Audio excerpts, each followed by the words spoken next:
Ever since I started looking into microbrands, ZELOS has provided a design language and quality that really spoke to my style. Focusing primarily on tool watches, each product that ZELOS has put out attracted me to the brand a little more each time until I finally had to check one out for myself. My first introduction to the brand was the Swordfish 300m diver. Inspired by one of the fastest fishes to swim the oceans, the Swordfish has angular aerodynamic surfaces found throughout the case, which makes for a great representation of the aquatic reference. Made with a great selection of materials, 316L stainless steel, ceramic, sapphire, BGW9, and C3 lume, I was extremely pleased with the time I got to spend with this watch. So this watch was provided to me by Echelon over at ZELOS Watches, and I thank them very much for sending in a product for me to review. But that will not affect my opinion about this watch in any way whatsoever. This watch was actually stolen from me at one point, so this prolonged the video from going up. I was actually out of trip and all the bags were in one area, but in that area something happened, the bags got stolen and we had to file a police investigation. Luckily, all of the items were retrieved and nothing was handled or damaged. I normally don't keep a watch in my bag because of these reasons, but the one time I did. I know that there's a version 2 out now and this is the version 1, so I'll be including some notes at the end of this video comparing the V2 to the V1. I don't have the V2 in my hands, unfortunately, to do a direct comparison, but reading off of the notes on the website, I think these are some subtle changes that really aid in the experience of owning this piece. The enjoyment started off with the actual unboxing, as it came with an assortment of nice accessories such as a wooden display box, leather watch roll, and extra Horine leather strap. ZELOS isn't trying to make up for anything lacking in this watch by providing these additional items. Rather, they are enhancing the experience of owning one of their products. I thoroughly enjoyed the leather strap and the watch roll, as they are made quite well and practical to any watch collector's inventory. Moving on to the actual watch, my version is the Black Sand PVD version with the Seiko caliber NH35 movement. There are also versions with the ETA 2892 with the date function and other finishes with an assortment of colors to choose from. This particular watch is the only one to feature PVD coating. Starting from the outside in, the Swordfish features a 300m water resistance, 42mm diameter case with angular edges that provide a sharp design, yet no hot spots due to its light chamfering. The lug width is 22mm, 48mm lug to lug that curve nicely along the wrist thanks to the lugs dropping down. The crown is signed with the ZELOS logo and has a coin-edge design that provides a solid grip, albeit it was initially hard to screw down, but that issue eventually went away, I suppose from breaking in. The taper crown guards allow easy access to the crown and really aid in the angular aesthetic of the Swordfish. The case measures at 13mm in thickness, making this a chunky watch. The smooth plastic caseback has a heavily engraved Swordfish with satin flat tops. Now, something very distinctive about this watch is the 120 click rotating bezel action. It has a snappy action compared to a clicking one and possesses virtually no play, which is initially stiff but working quite nicely.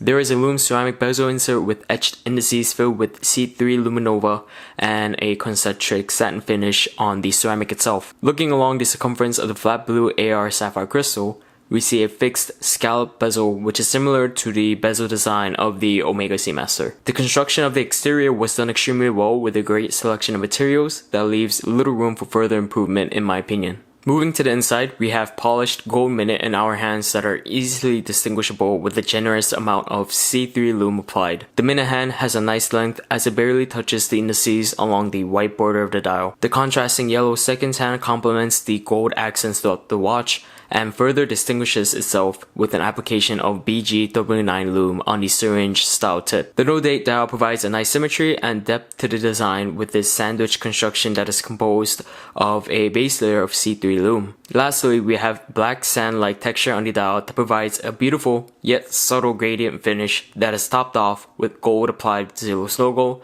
and white and red along the bottom. The minimal text, complementary selection of colors, clean aesthetics, and subtle details are features that I really appreciate. Moving even further in, we have a NH35 movement, which I have an extreme amount of experience with from the watches that I build. It is a Seiko caliber and a workhorse of a movement that I personally use in a lot of the watches that I work on due to its robustness and reliability when properly regulated. It is both hacking and hand winding with an automatic rotor that is affordably replaceable down the road. With these more affordable Seiko calibers, it's often cheaper to replace the movement as a whole with a new one instead of servicing the old damaged one.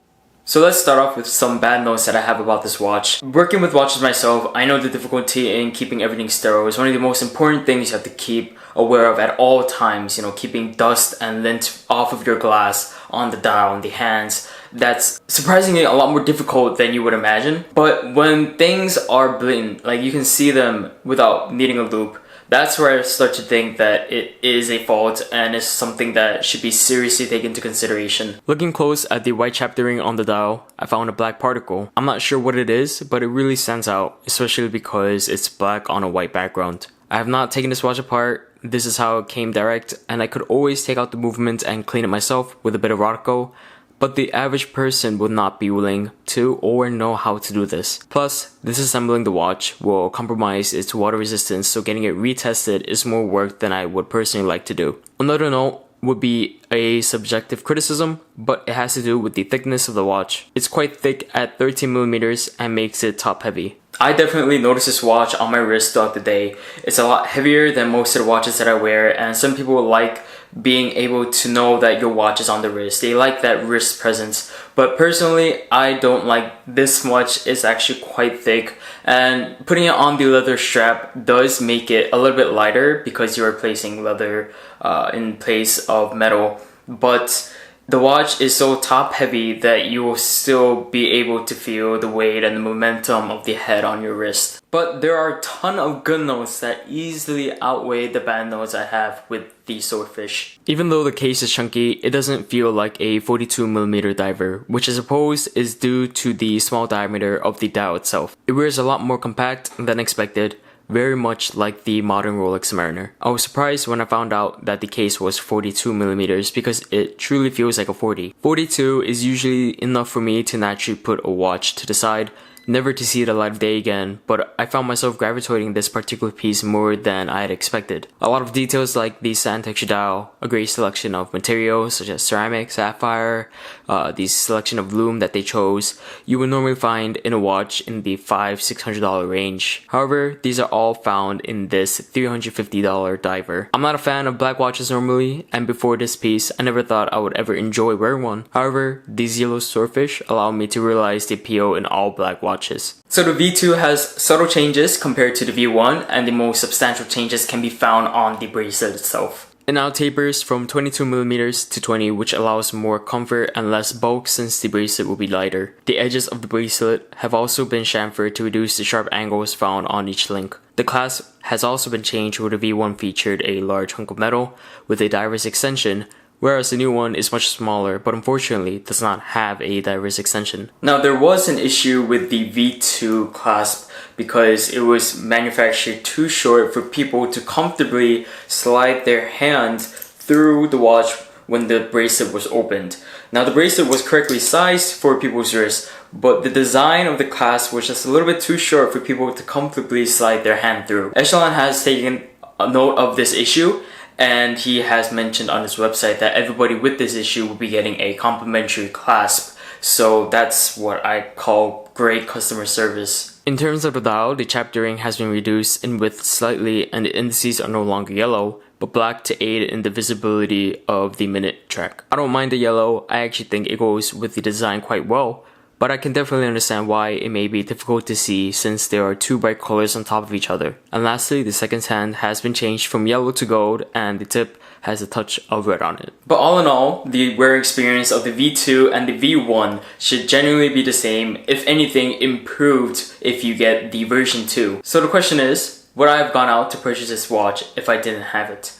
Of course. This is an incredibly well-made piece for the price point at just around $300. You are getting a high selection of materials, great performance, and in my opinion, a great design. It's incredible what ZELOS is putting out these days. All the designs, all of their watches that they are offering these days is just incredible, and I would love to own every single one of their pieces, to be honest. This is a great watch, and I couldn't recommend it anymore. So I hope you enjoyed this video. If you did, please make sure to smash that thumbs up button and please subscribe to the channel if you want to see more content like this. Also, if you click that bell icon next to the subscribe button, you'll be notified when I release a new video. So I want to thank Echelon again over at ZELOS Watches for sending in this incredible piece for me to review, and I do apologize for the delay.